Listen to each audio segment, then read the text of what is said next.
Hospital ఈ ప్రాంతంలో మంచి సేవలు అందించాలి. ఈ హాస్పిటల్ మేము ఓపెనింగ్ వచ్చిన నాకు కానీ మా సోదరుడు ఎమ్మెల్యే గారికి కానీ మాలయ్య గారికి కానీ మంచి పేరు రావాలి. దాంతోపాటు ఈ సేవల ద్వారా ఈ చుట్టుపక్కల ప్రాంత ప్రజలందరూ కూడా మంచి జరగాలని చెప్పి దేవుడు కోరుకుంటా ఉన్నాను.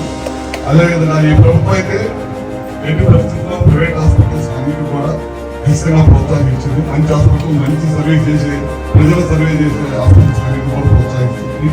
అదేవిధంగా ఆరోగ్యశ్రీని గత ప్రభుత్వం అనారోగ్య పాలు చేసింది. ఎక్కడ కూడా ఒక సీఎం రిలీఫ్ ఫండ్ ఇవ్వకుండా ఆ ప్రభుత్వం అయితే ఆరోగ్యశ్రీని ఇంకా పెద్ద ఎత్తున ప్రోత్సహిస్తాం. ప్రజలకు అందరూ కూడా మేలు జరగాలి, మంచి ఆరోగ్యం ఇవ్వాలి. వారి కాలంలో రకరకాల జబ్బులతో చాలా మంది బాధపడుతున్నారు.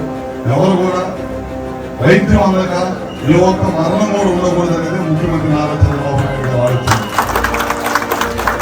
అంటే గడిచిన 7 నెలల్లో ఏ ప్రభుత్వం ఇవ్వలేనని ముఖ్యమంత్రి సహాయ నిధి ఒక చంద్రబాబు నాయుడు గారు ఇచ్చారంటే దానికి వ్యవహారం కూడా అతిశక్తి కాదు. అదేవిధంగా ఆరోగ్యశ్రీకి సంబంధించి గత ప్రభుత్వం కోట్లాది రూపాయలు హాస్పిటల్కి చెల్లించకుండా ఇబ్బంది పడ్డారు.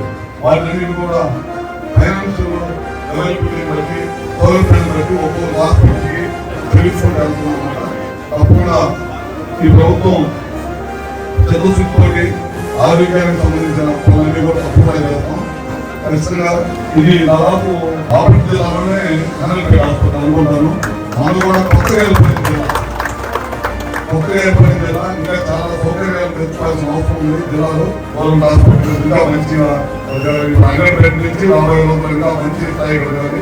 ఈ చుట్టుపక్కల ప్రాంతాలకు మంచి వైద్యాన్ని అందించాలని కోరుకుంటూ అవకాశం ఇచ్చిన మరొకసారి